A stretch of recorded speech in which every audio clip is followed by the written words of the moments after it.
Pa-check na natin paano kabitan ng earphone.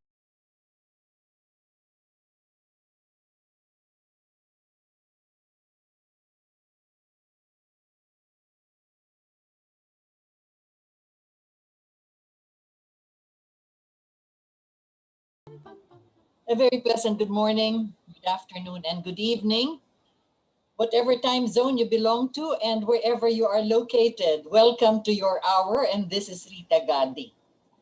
As the title of our program today expresses exactly what is happening to us domestically and to the world, domestic and foreign oligarchs. Somewhere that in the floating atmosphere of geopolitics and even in local politics, we have this group that is called the oligarchy. Oligarchy. Where does the word come from? It's a Greek word, oligarchimus, which means that it is a group of people who have a despotic control of either the economy or many things. But the definition exactly in the dictionary is the despotic power exercised by a privileged few. I will repeat that. An oligarchy, from the Greek word oligarchos, meaning a despotic power exercised by a privileged few. Despotic. Ang ibig sabihin ay walang isip na magbigay tulong sa karamihan kundi sa sarili lang nila. A privileged few. It is usually because of their wealth. They have acquired a certain degree, not just a certain, but a despotic degree of power that they can control, either the economy, the politics, and even in certain periods of our civilization, we knew that oligarchs also controlled the church, the churches.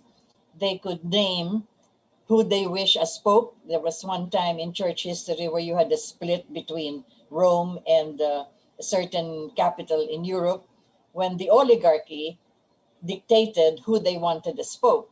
The oligarchy dictated who they wanted to be canonized as saints. And this was either the donations that they gave to the church or because of the influence that they exercised. So that was then, and they've existed in time.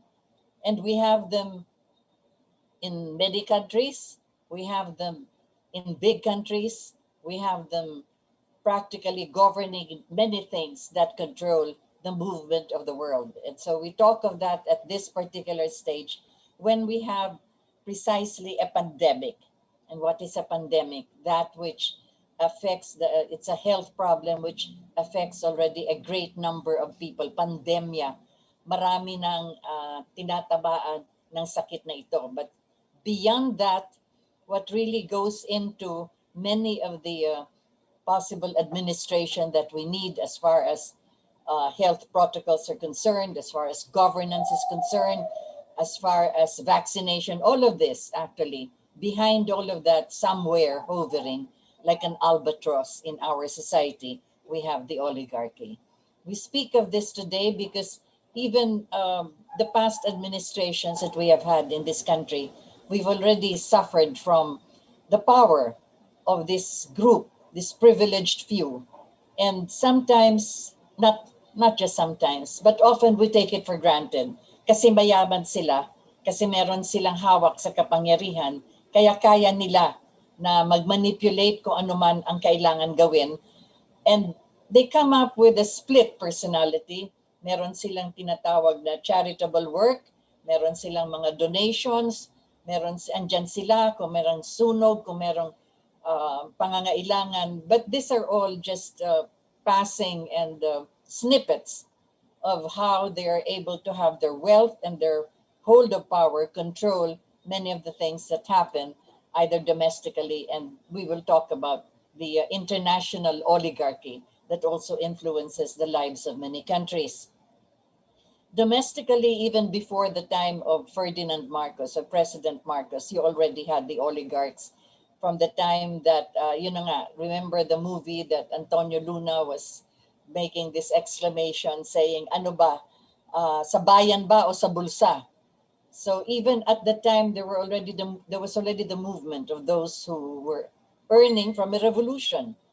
And we know the sad history of how it was that his brother, who was earning from his dentistry, was collecting the money to be given to the revolution, but was given to another brother, who in turn gave it to his mistress, and the mistress bought thousands and thousands of hectares of land, and that was how it happened anyway. So lahat yan dinadaanan ng several segments of our history, and that is where we see the influence of the oligarchs.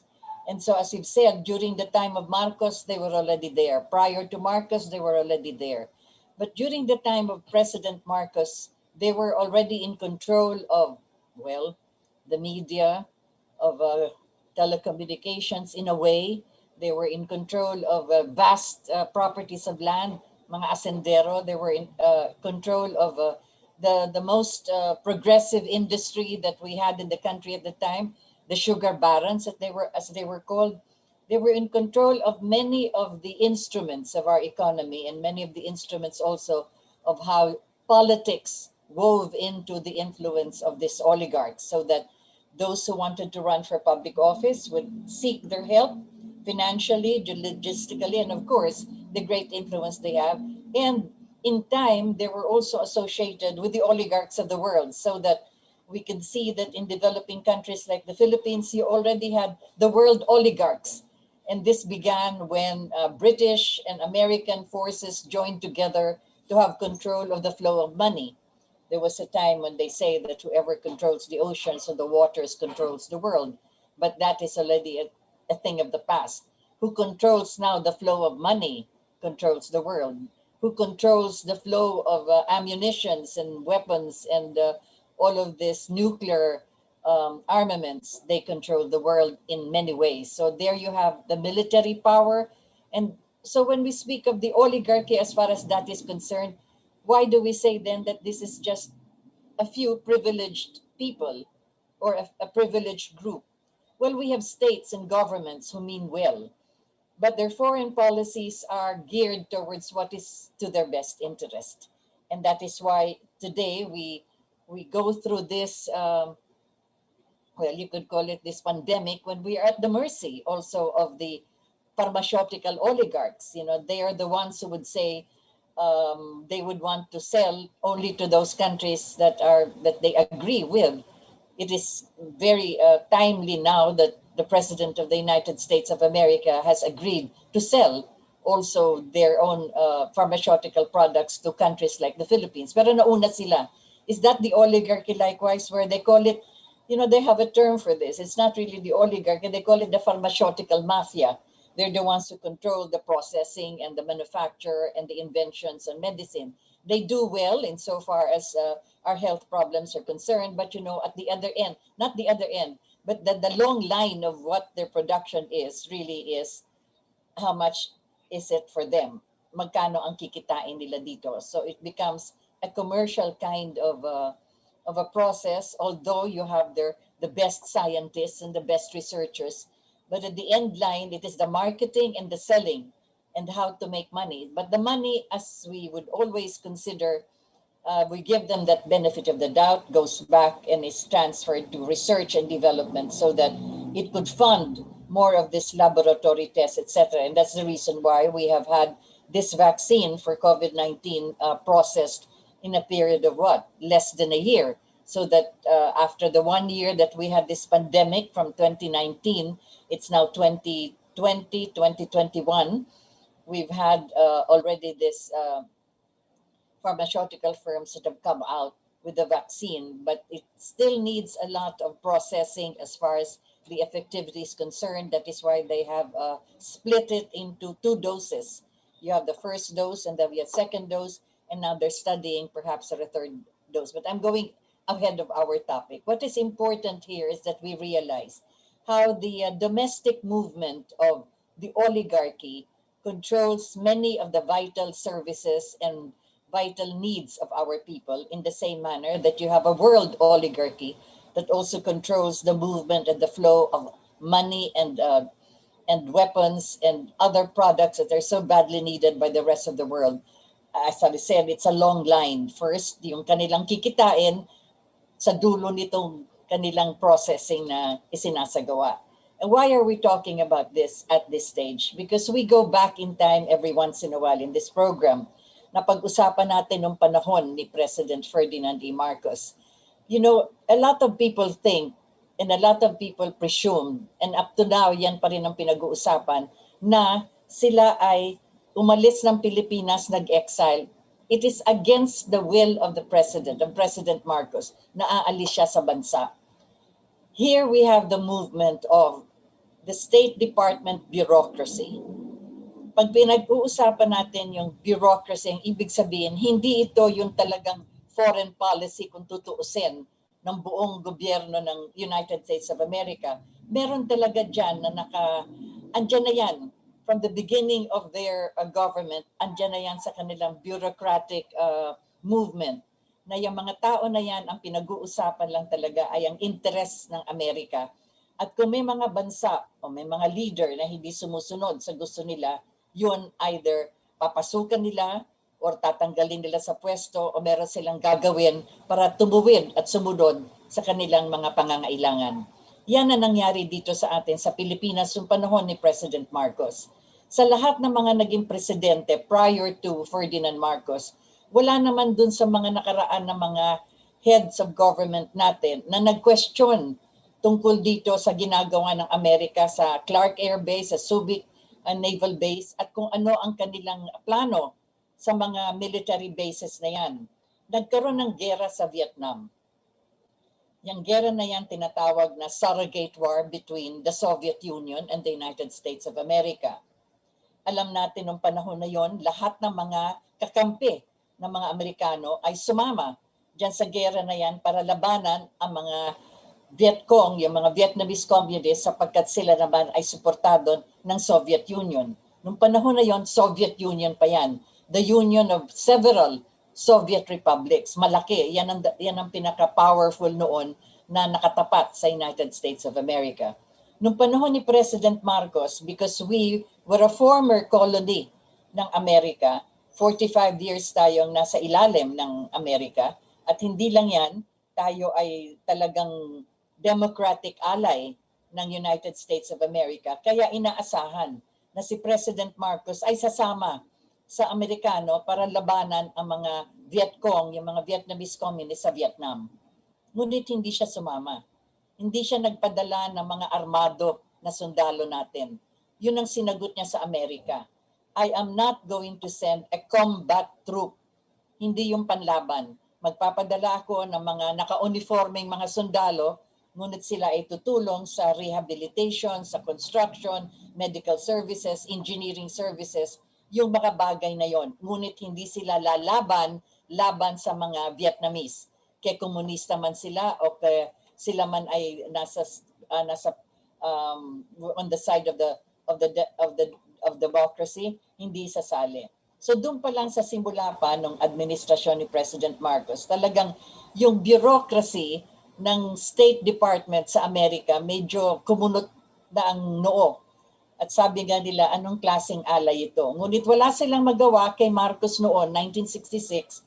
You must remember, 1966, 100 years old lang tayo since the Philippine Revolution of 1896. Walang magawa ang mga Amerikano noon sapagkat andito pa ang dalawa sa pinakamalaking military bases nila, yung Clark Air Base at yung Subic Naval Base. So, pagtiyagaan na muna, kahit na si Marcos hindi sumama sa kanila sa gera sa Vietnam. Pagtiyagaan na muna at baka sakaling mahimas-himas at may magagamit pa yan.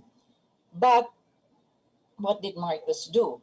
Pagkatapos nung nag-State Department siya sa Amerika, si Lyndon Johnson ang presidente nun, nagpatawag siya ng summit dito sa Maynila. Noong panahon na yon, hindi pa yan ASEAN, SEATO pa lang yon.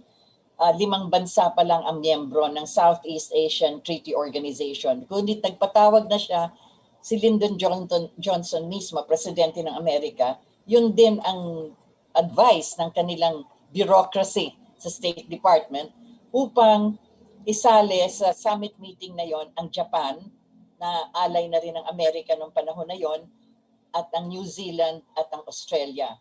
Para pag mag-summit meeting dito, masasabihan nila ngayon yung mga miyembro ng SEATO, yung Southeast Asian Treaty Organization, and 5 bansa lang yan dito sa Southeast Asian region. At si Marcos ang mahalaga, parang bibigyan ng pressure na pag dalo niya dyan sa summit meeting, baka sakali na sumama na rin siya sa hinihiling ng mga Amerikano na sumama ang ating mga sundalo sa gera sa Vietnam.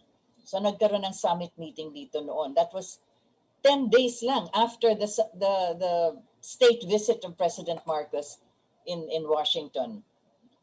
Hindi rin nagsalita si Marcos na sasali sa gera sa Vietnam. So lahat yan nakalista na yan dun sa tinatawag natin na the bureaucracy of the State Department. Yan yung maliit na grupo ng mga tao na andyan na yan, parang sinasabi nga civil service, civil servants yan na hindi basta matatanggal. Ang kanilang mga presidente, vice president, congressman, senators, mga governors, lahat na yan, political elected offices yan, ini-election yan, na lalagay sila sa pwesto by being elected. Ngunit yung mga nasa government mismo at meron silang security of tenure, sila ang talagang nagpapalakad kung anong kailangan gawin ng Amerika sa kanilang pakikipagbagay sa buong mundo. So here you have already that in spite of the SEATO summit, hindi pa rin nagsang-ayon si President Marcos na sumama sa Amerika. So nakalista na rin yon na medyo matigas ang ulo nitong si Marcos, kailangan bantayan. I am speaking here again of that influence that a group of people have for the control of certain interests for their own benefits. Wala silang pakialam sa benefit ng tao na yon o yung bansa na yon. Ang kanilang tinitingnan lang are the interests of that particular group. That's why I would even call them now the oligarchy, the foreign oligarchy. So anyway, yun ang nangyari. Maliban dyan, ano pang ginawa ni Marcos? Naisip na rin ni President Marcos na, mukha yatang kailangan ay pag-aralan na natin mabuti. We have to study very carefully the relationship we have with the United States of America. We have an existing military defense treaty. Yan pa lang ang bansa na meron tayong ganyan, military defense treaty, na maraming nakasulat dyan, ngunit ano ba talagang ibig sabihin ng mga provisions na yan? Wala pa naman nangyayari na maggegera dito, ngunit napakalapit ng Vietnam. It's sabi nga nila, it's about 5 hours away lang kung anong gano'n. Malapit lang talaga by sea. Kung nakanabangka ka at tatawid ka lang sa South China Sea, it just takes 5 hours. Siguro 1-2 oras lang by jet plane or whatever. Pero malaking gera yan. Can you imagine? 2 world power ang naglalaban, ang Soviet Union at ang United States of America. So at the time, President Ferdinand Marcos already thought of reviewing the military defense treaty kasi gera yan ng mga superpowers at the time, Soviet Union and America. Pero tayo ay hawak naman natin dito sa ating bansa yung 2 malalaking military bases ng isang superpower, which is America. So talagang peligro yung ating sitwasyon sapagkat kung magalit ang Soviet Union, pwedeng bombahin yung 2 bases, military bases na yan, daan dito sa atin, sa Clark, sa Pampanga, at saka sa Subic. Kaya inisip ni Marcos pag-aralan. At doon niya nakita, 1951 pa pala nung naglagda tayo ng Military Defense Treaty sa Amerika. 1966 nung siya ay nag-assume ng presidency, kailangan talagang pag-aralan na. Kaya sabi niya, nung nakita niya, naku po, pagka pala 99 years na, kasi gano'n kahaba yung term ng mga bases na ito, pwedeng sa kanila na yan. Kasi yan ang international law model na nangyari sa Cuba. Ang Guantanamo ay hawak ng mga Amerikano at umabot sila ng 99 years, kaya hindi na makuha ng Cuba ulit sapagkat yun ang sinasabi nga, 30 years lang of possession is ownership sa international law. So, 30 years na ando ng Amerikano sa Guantanamo Bay, panahon yan ni Fidel Castro, tandaan ninyo, hindi na rin makuha ni Fidel Castro yung Guantanamo Bay kung nasaan yung American base sapagkat hawak na ng Amerikano. So naisip ni Marcos, delikado yan dito sa Clark Air Base at saka sa Subic. Kaya sabi niya, igsian natin yung 99 years, igsian natin to 25 years na lang, hindi na 30. Para sa 25 years, they cannot claim ownership over the bases. At yung 25 years na yon, pwede pang i-review at pwedeng baguhin, palitan o i-rescind every 5 years. Ginawa niya every 5 years sapagkat ang term ng isang presidente nung panahon na yon ay 4 years lamang.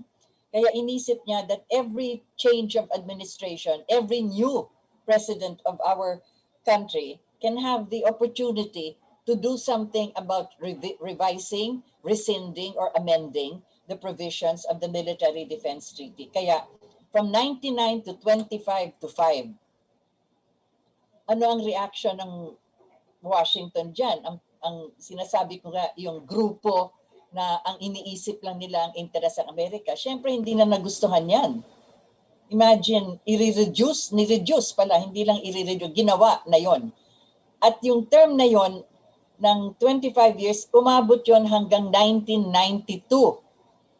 Kaya panahon na ito ni Mrs. Aquino, 1992. Remember, si President Marcos inalis ng mga Amerikano noong 1986.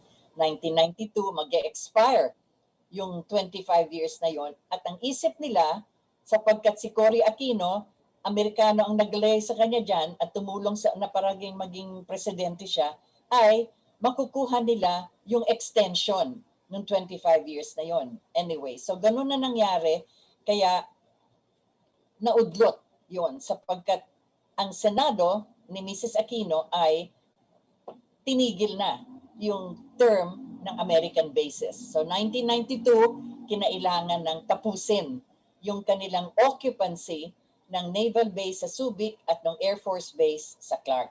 Hanggang 1992 na lang. Kaya yan, nilista na naman ng Washington. Yung bureaucracy sa Washington, panahon nito ni George Shultz, siya yung Secretary of State, sabi niya talagang medyo malaking problema talaga itong si Marcos when it comes to their interest. That is the foreign oligarchy na pinag-uusapan ko. That group of people that have this despotic power and they exercise this because they are the privileged few. Privileged kasi they're the most powerful country in the world. So ang nangyari yun na nga.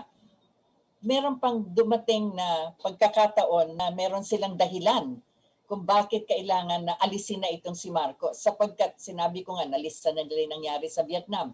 Hindi sumama si Marcos sa mga Amerikano. Andiyan na rin yung sinabi nga na ni-reduce yung term, yung occupancy ng bases. Meron pang ginawa din si Marcos at yun ay pinalitan niya kung sino yung commander dyan sa bases na yan. Kailangan Pilipino, hindi Amerikano. So isa pa yun. At ibababa yung American flag dyan, iaakyat ang Philippine flag because that is Philippine territory. Bakit nga naman kahit na military bases ng Amerika yan, it is still in the land of the Philippines. So isa pa yun. At ang pinakamasakit, yung sabi nga ni Marcos, niliitan niya yung territory, yung occupancy, yung thousands of hectares, niliitan niya. Sabi niya, hindi naman ganun kailangan na wala namang airfield,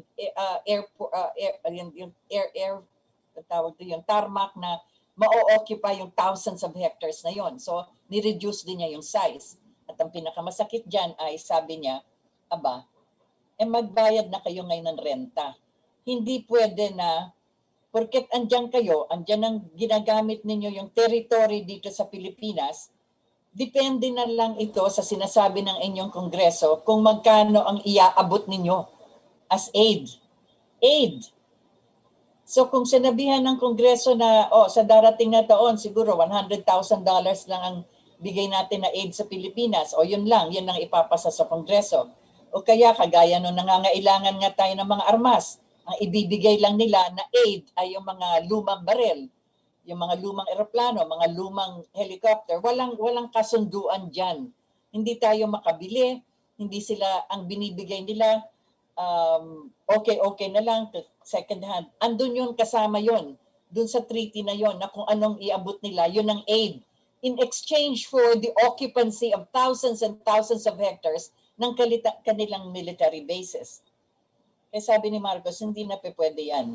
Kung gaano kalaki yung teritoryo na yan, ng bases na yan, magbayad kayo ng renta. Pwede nating babaan ng presyo per square meter or per hectare, ngunit magbayad kayo ng rent.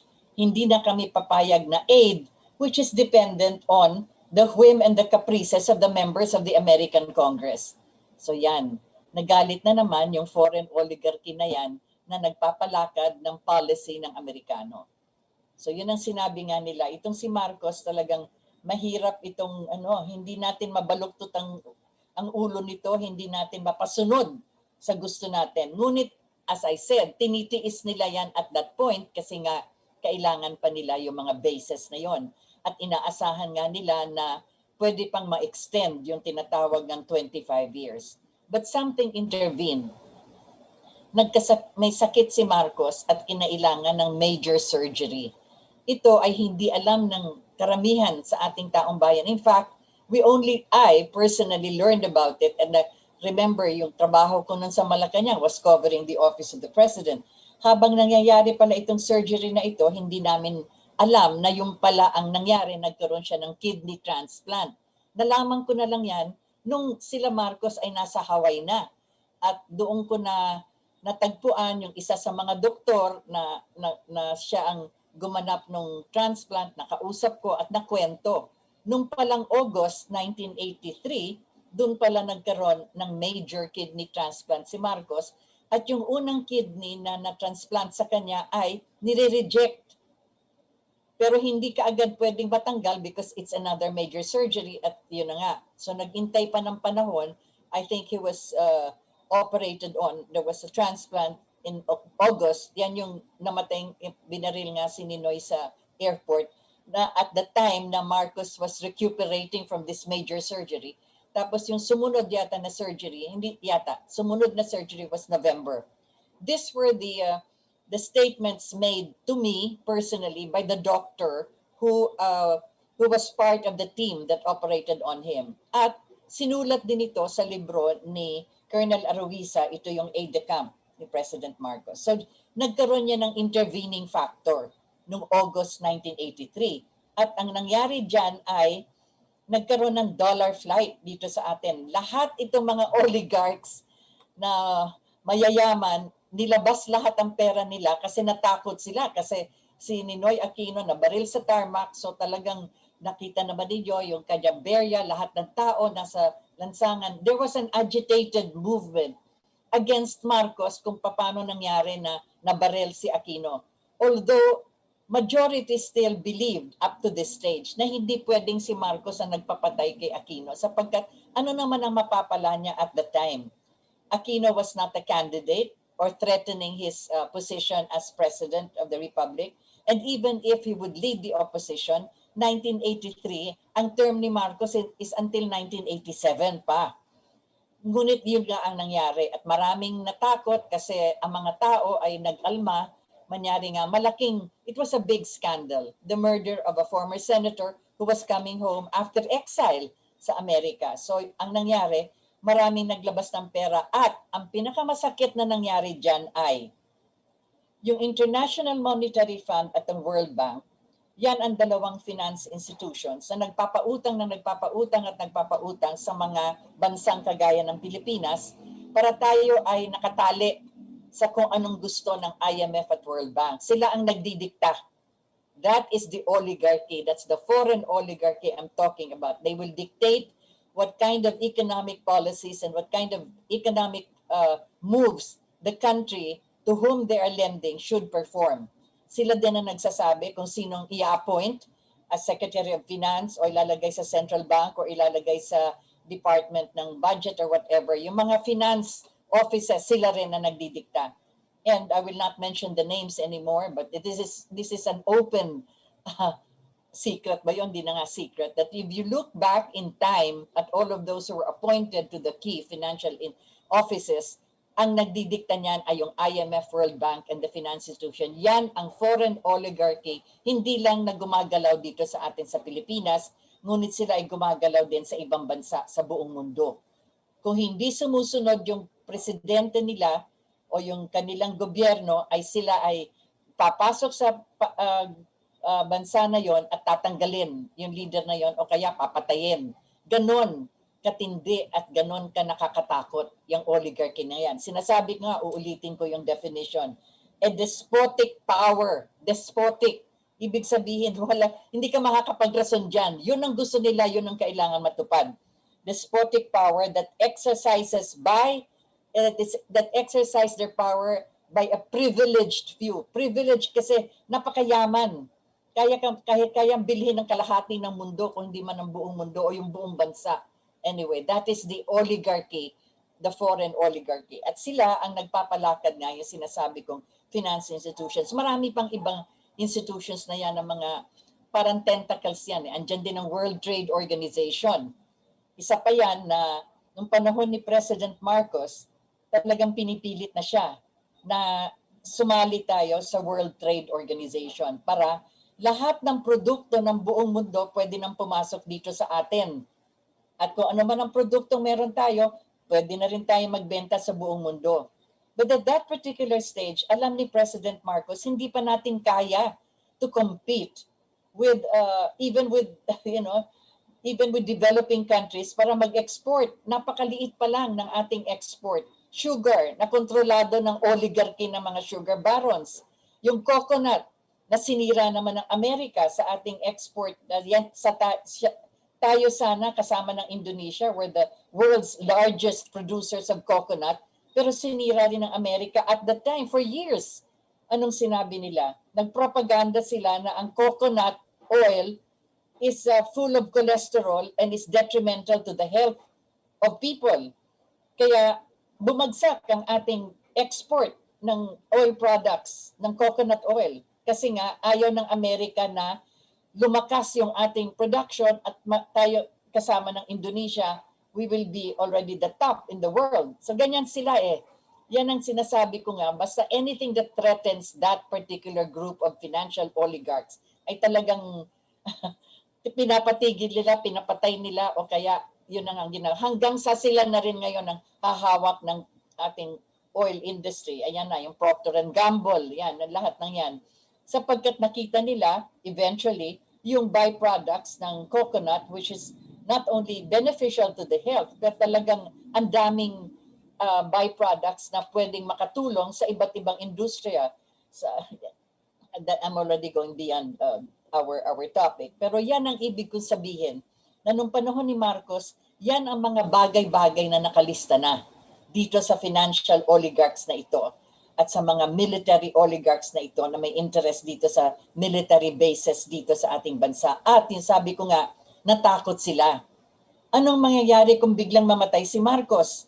Sino ang ngayon kanilang kakausapin na masesecure yung kanilang paghawak dito sa kanilang military bases sa Clark sa Subic?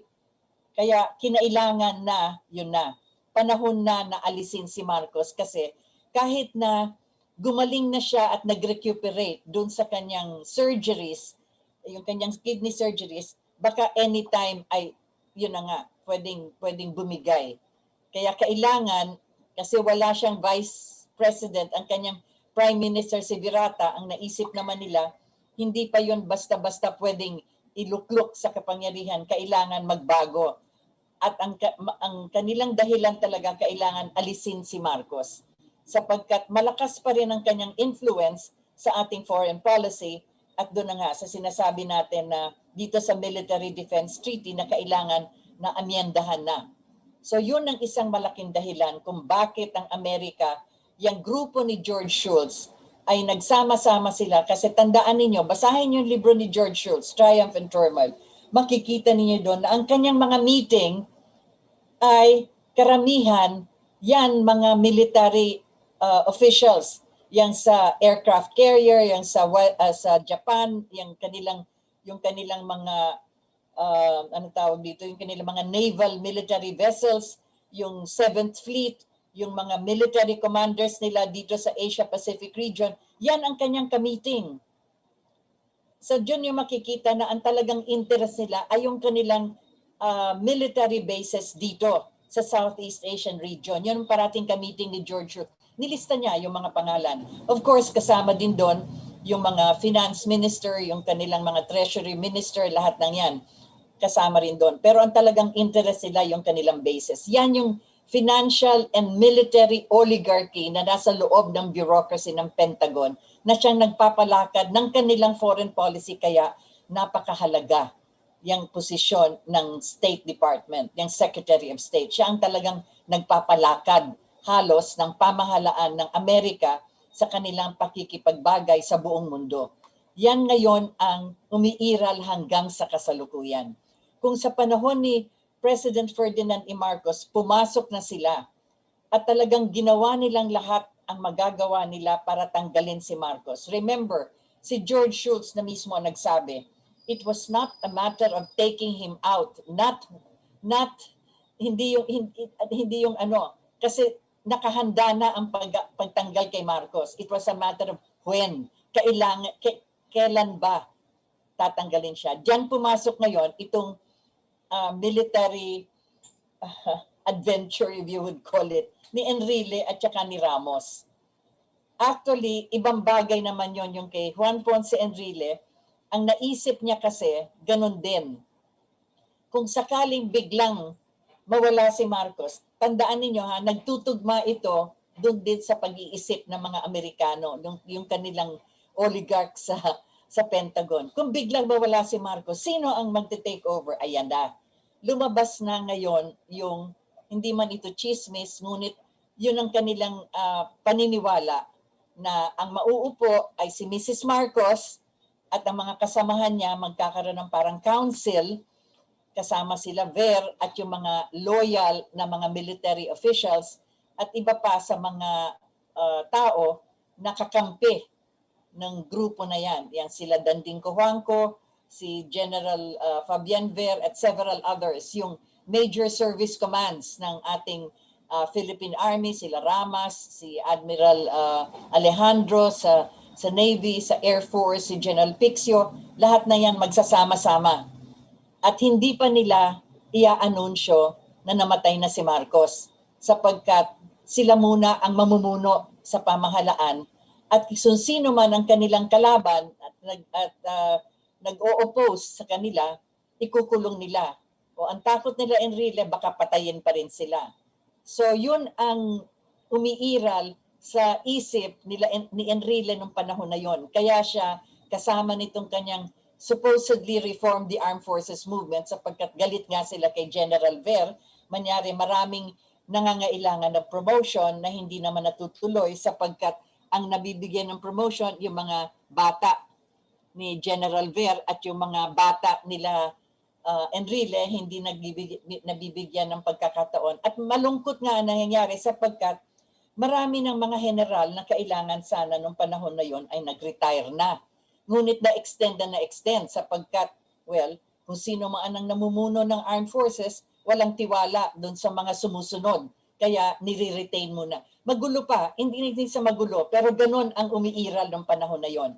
So itong mga bata na mga colonel, kagaya nila Greg Honasan, nila Kapuran, at yung mga ibang kasamahan nila, gusto nila yung reform the armed forces. Kailangan on merit. At saka kung talagang nakasirbi ka na ng number of years, talagang kailangan ma-promote ka na pataas ang rango mo. Hindi nangyari yan for what? Tagal, kasi Ver was there for what? 20 years, can you imagine? So talagang medyo napuno na. Ngunit wala silang intensyon na mag-take over ng government. Nais lang nila magpahayag ng kanilang galit kay Marcos at para matakot nga si Marcos ng husto, sasabihin na, o sige, dito na kami kay Mrs. Aquino. Pero diyan na tumatakbo yung influensya nitong oligarchy sa Pentagon, itong mga Amerikano. Nagtugma na ang kanilang mga intensyon. Kaya yan na ang nangyari. Ang talagang nagpaalis kay Marcos sa Malacanang ay ang mga Amerikano. I was present there nung binomba ang Malacanang. Dalawa yon na nagpasabog sila. Dalawang helicopter ang umikot-ikot sa ibabaw ng Malacanang at yun na nga, uh, may bumagsak na mga bomba. Nasa ceremonial hall kami noon, bigla kaming pinatakbo sa loob ng study room, yung mga chandeliers nanginig, yung mga kurtina gumalaw, lahat, may ibang bintana pa nabasag, malakas. At doon na nga sa loob ng study room, nag-distribute na ng mga bulletproof vest. At yung pamilya ni President Marcos, lahat sila ay pinababa doon sa ground floor. Sapagkat kung meron babagsak man sa bubong o kung saan, at least protektado pa sila doon sa pinakaibaba na floor. So yun na nangyari. Kasabay noon ay meron pa ring sinasabing darating na mga helicopter. Ito mga helicopter na ito parang bagong pintura, tinanggal ang, usually kasi mga, hindi ba yung mga aeroplane, mga helicopter flying, yung mga yan ay merong number, numero, kung ano yan. Yan, pininturahan para hindi ma-identify. Ngunit si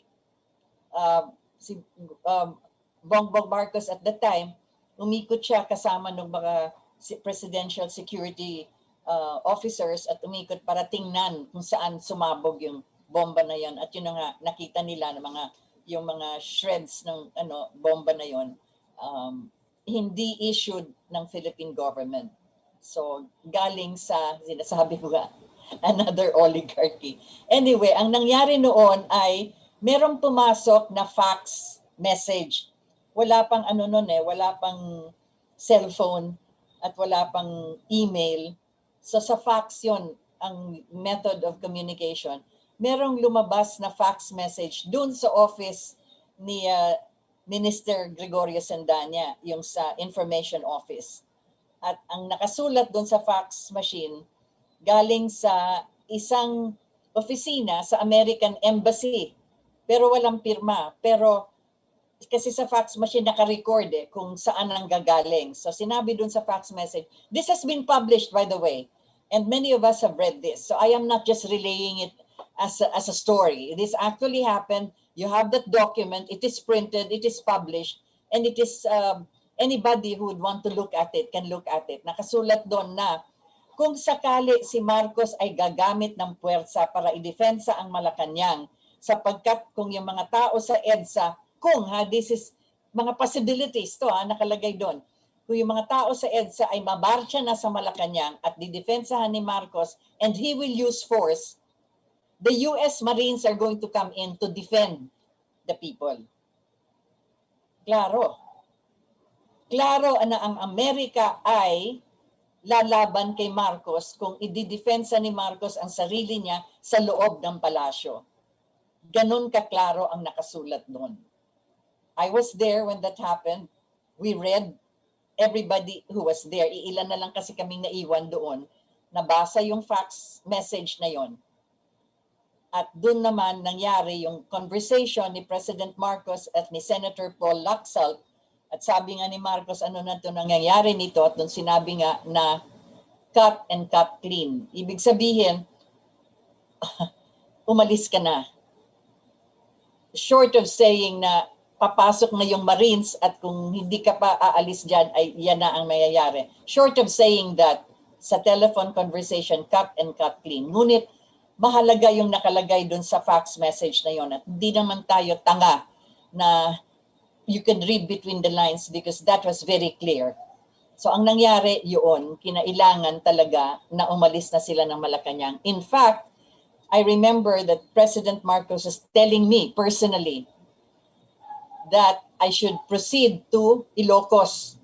Mag-ingat ka lang sa mga checkpoint kung sakaling maglagay sila ng mga checkpoint. Ingat ka. Magkita tayo sa Lawag. Doon kami pupunta. Those were his last words to me, personally. Yun. Bago sila tumawid ng Pasig River para sunduin sila doon ng mga helicopter na mga Amerikano at sila ililipad muna sa Clark Air Base and from Clark Air Base ililipad sila supposedly sa Paway o sa Lawag, sa Ilocos. Yun ang arrangement. In fact, that was written by Senator Paul Laxalt. Mahaba yung kanyang sinulat doon sa Executive Intelligence Review. Nakapublish yan, you can read it. It is part of historical records. Paul Laxalt really detailing that President Marcos believed. First, he said that he was going to be flown to Ilocos sa Lawag, and he believed that he would be brought to Lawag. Yun ang nakasulat nitong si Senator Laxalt na siya nga nagsabi kay President Marcos, cut and cut clean. Ngunit ang lumabas ay nung nag-meeting itong sila Corazon Aquino doon sa bahay nila, kung kaninong bahay yun sila nag-meeting, yun ang sinabi ni General Ramos at the time, wag nang pabayaan na si Marcos maiwan dito sa Pilipinas, and Mrs. Aquino agreed. At yun ang sinabi kay Ambassador Bosworth at the time, na ang gusto nila ay alisin si Marcos dito sa Pilipinas. This was going on, sila Marcos ay dinala na sa Clark. Kaya nung pagkasunduan nila Mrs. Aquino at nung kanyang mga kasamahan na si Marcos ay ililipad sa labas ng Pilipinas, madaling araw dun ginising si President Marcos sa Clark at sinabihan na kailangan silang ilipad out of Clark. Kasi daw, you see how this excuse was, na sinabi nung General Allen, si General Allen ng Clark Air Base, sinabi kay President Marcos na ang Clark daw ay surrounded by the communists at baka malaking threat kay Marcos.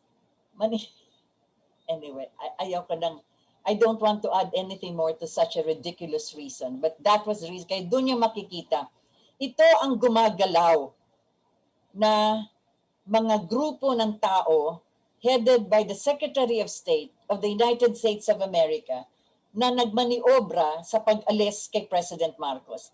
Hindi lang ito kay President Marcos ginawa. Kaya sinasabi ko nga, that is the pernicious control of the foreign oligarchy. Hindi lang sa finance and economics and business and trade and marketing, lahat ng yan.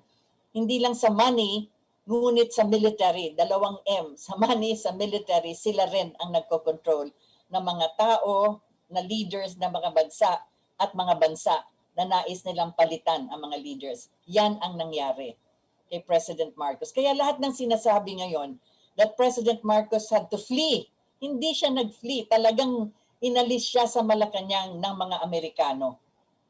Huwag na rin sabihin that he chose exile. Hindi. Talagang ang pagpunta niya, ang pag-alis niya sa Malacanang ay sa Lawag siya pupunta. Yung exile na yan, ginamit na lang yung salita na yan na parang maganda pakinggan para sa mga propagandists nga ng pumapasok na administrasyon ni Mrs. Aquino na nag-exile, etc. and all of that. Sa mga huling oras, mga huling minuto, hanggang sa pagtawid nila sa Pasig, nakikwento ko ito sapagkat andun po tayo. Hindi na lang ako sumama sa kanila sa pagtawid ng Pasig River, ngunit yung mga pangyayari, yung mga tawag sa telepono, yung kausap ni President Marcos si Enrile, na sinasabihan si Enrile, why don't you take over? Lahat po yan kaganapan nung huling mga oras bago umalis ang mga Marcoses, bago inalis ang mga Marcoses sa Malacanang. Ngunit sino ang nagpalakad nitong lahat? Well, dito sa ating bansa, yan ang tinatawag ko ngang sinasabi, the domestic oligarchy na sumama na sa simbahan, na sumama na rin sa mga grupo na nagmamarcha sa EDSA, sila nagpapakain doon, sila nanawagan ng mga tao.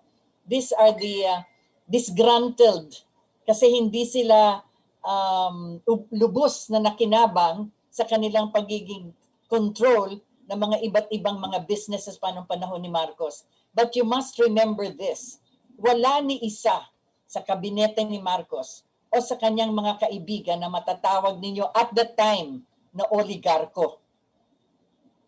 Kung sino man ang humahawak ng mga industriya o anuman, kanya-kanyang business na yan, kanya-kanyang negosyo na yan. Ngunit hindi sila matatawag na oligarko. They were not the asenderos, they were not the ones controlling media, they were not the ones controlling telecommunications. Marami pa na pwedeng hawakan, ngunit wala sa mga tao ni Marcos at mga kaibigan niya. Yung tinatawag na cronies, hindi naman sila cronies eh. Sila ang tinatawag na nilagay ni Marcos doon because they were good businessmen. Yang si Velasco sa energy, he was a very successful and he was a millionaire as far as his business was concerned. Ngunit siya ang pinahawak sa energy. Ngunit hindi naman niya ginamit yung energy para sa sarili niya. Ang dami niyang kabutihang nagawa for the Energy Department. Marami dyan sa kanyang kabinete na sinasabi nga natin na on their own right, mga magagaling na mga negosyante yan. Ngunit hindi sila miyembro ng tinatawag na oligarchy at that time. So yan ang sinasabi nga natin. The domestic oligarchy na andun na, ay sila ngayon ang nag-take over na nung pumasok na si Mrs. Aquino. Yan ang pinakamalungkot na nangyari dito sa ating bansa.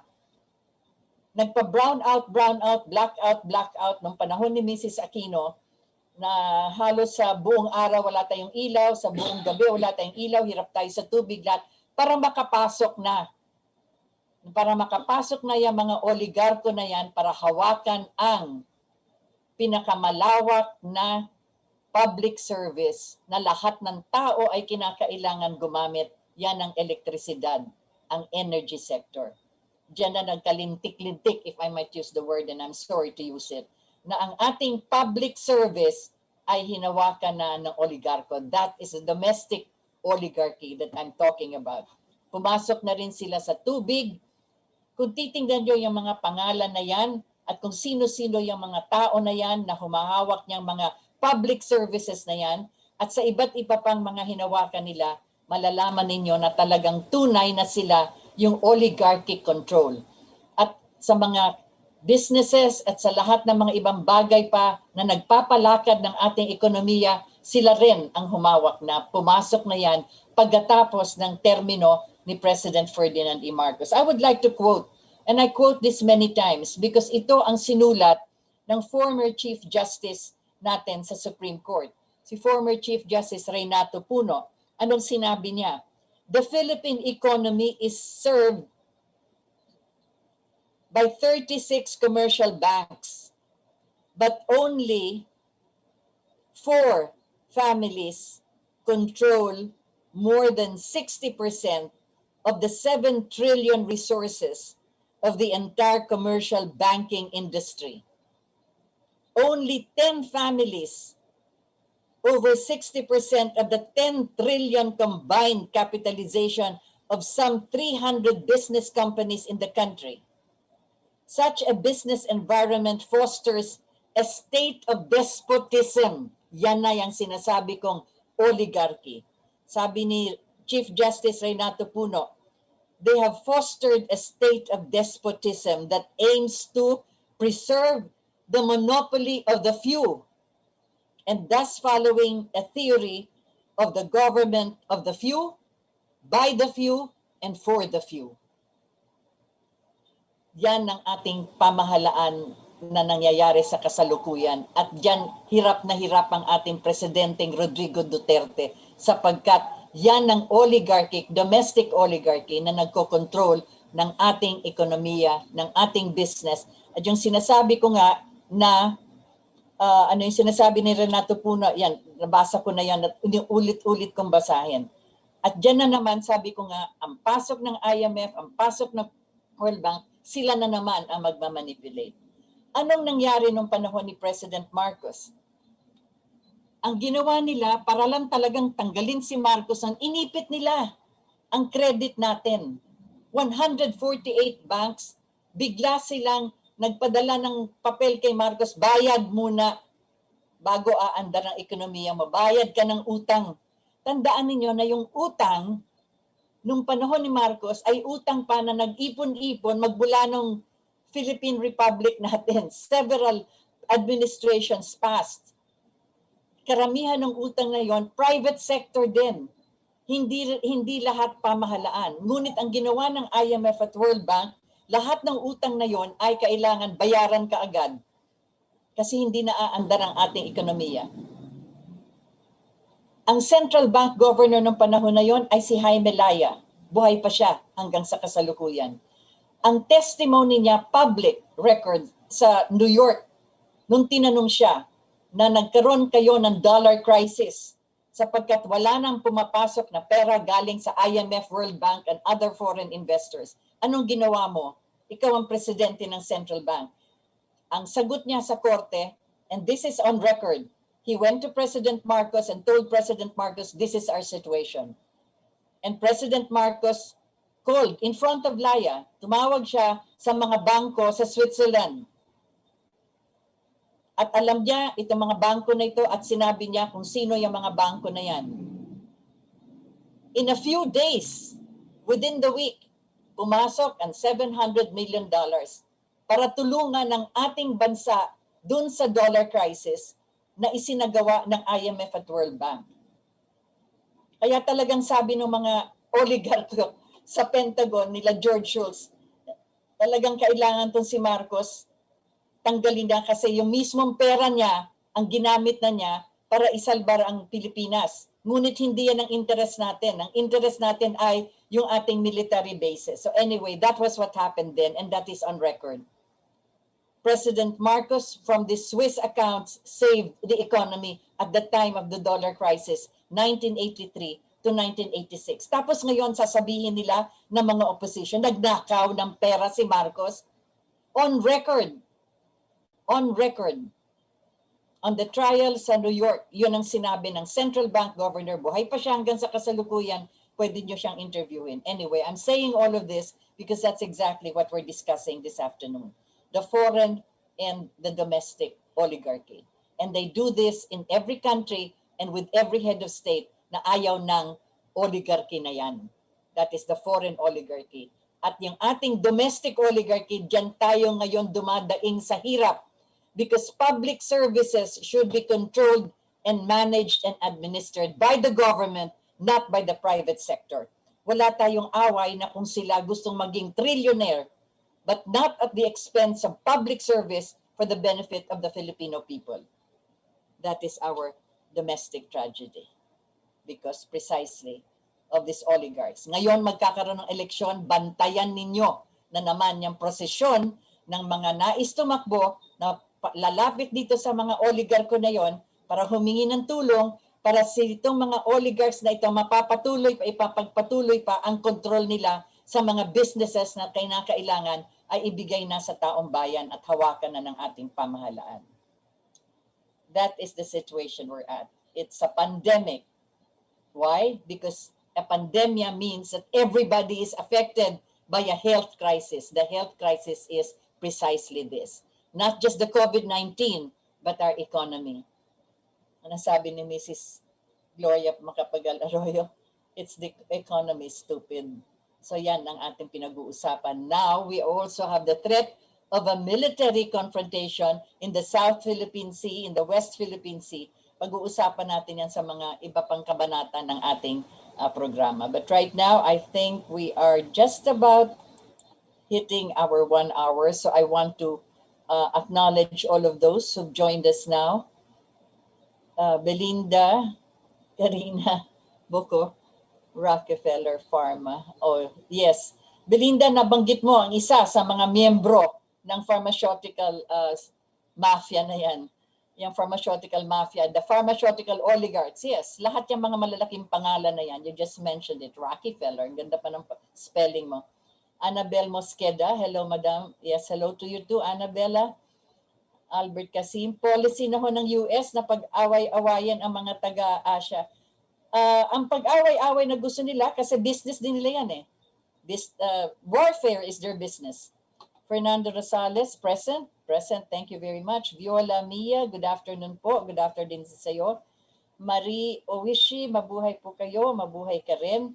Mabuti po at nandyan kayo para ikwento ang mga pangyayari kung paanong pinaalis ng mga Amerikano ang dating Pangulong Marcos. Madidetalya ko pa ito sa mga iba't ibang mga kabanata natin. Inuunti-unti ko lang sapagkat naku po, pag minsan masakit, masakit alalahanin. Melchor Emino, Dilawan Democrats ng Pilipinas at Liberal Democrats ng Amerika sa buwatan. Tama yung mga pinagtutugma-tugma ninyo. Yes, you are reading it very well, geopolitics. Cesar Panaligan, Amerika ang hadlang sa ating kaunlaran. Matagal na po yan. Can you imagine? Kasama tayo ng Amerika para lumaban sa Japan noong Second World War. Nauna pa nilang binigyan ng Marshall Plan ng Japan. Ang Vietnam, kalaban nila. Ngayon, ka-partner nila sa business ang Vietnam.